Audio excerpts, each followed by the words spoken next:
আসসালামু আলাইকুম, খায়রুনস কিচেন থেকে স্বাগত। এই যে এখানে আমি একটা গরুর মগজ নিয়েছি।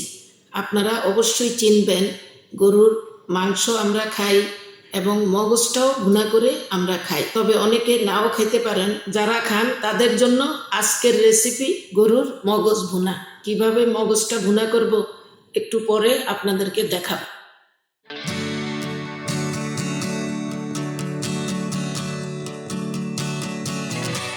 মগজটা আমি এখন কেটে ধুয়ে নিব। আমি মগজের কেটে প্রথম মগজের থেকে এখানে একটা রক্তের নল থাকে, এটা উঠিয়ে ফেলবো সব।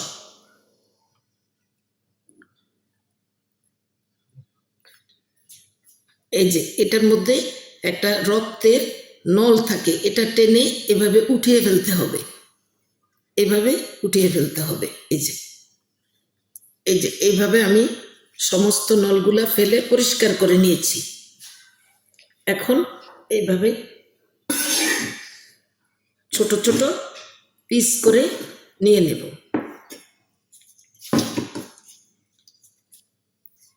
মগজটার টুকরা করে নিয়েছি, এই যে এইভাবে টুকরা টুকরা করে এখন আমি ধুয়ে ঝরা দিয়ে নিব।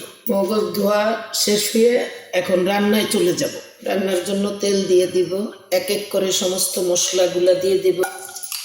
পেঁয়াজ কুচি দিয়ে দিব, চায়ের চামচে 1 চামচ রসুন বাটা, 1 চামচ আদা বাটা, 1 চামচ লবণ, জিরা ধনিয়ার গুঁড়া, মরিচের গুঁড়াও 1 চামচ, হলুদের গুঁড়া 1/2 চামচ, একটু পানি, একটু মিষ্টি টমেটো পেস্ট টেবিল চামচে 2 চামচ। মগজ দিয়ে দেব।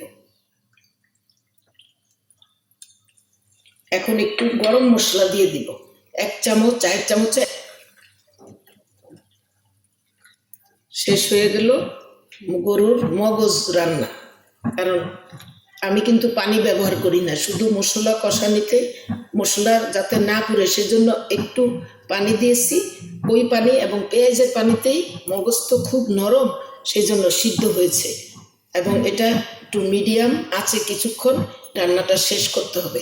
আমার রান্না শেষ, এখন খাওয়ার জন্য রেডি। তৈরি হয়ে গেল গরুর মগজ ভুনা। আপনারা যারা না খেয়েছেন আমার রেসিপিটা একবার ট্রাই করে খাবেন। তবে এক একটা খাবারের, এক একটা রান্নার এক এক রকম স্বাদ। তো সবসময় আপনারা সবাই চেষ্টা করবেন প্রত্যেকটা খাবারের স্বাদ পাইতে। আশা করি আপনাদের পছন্দ হবে, আপনারা অবশ্যই ট্রাই করবেন।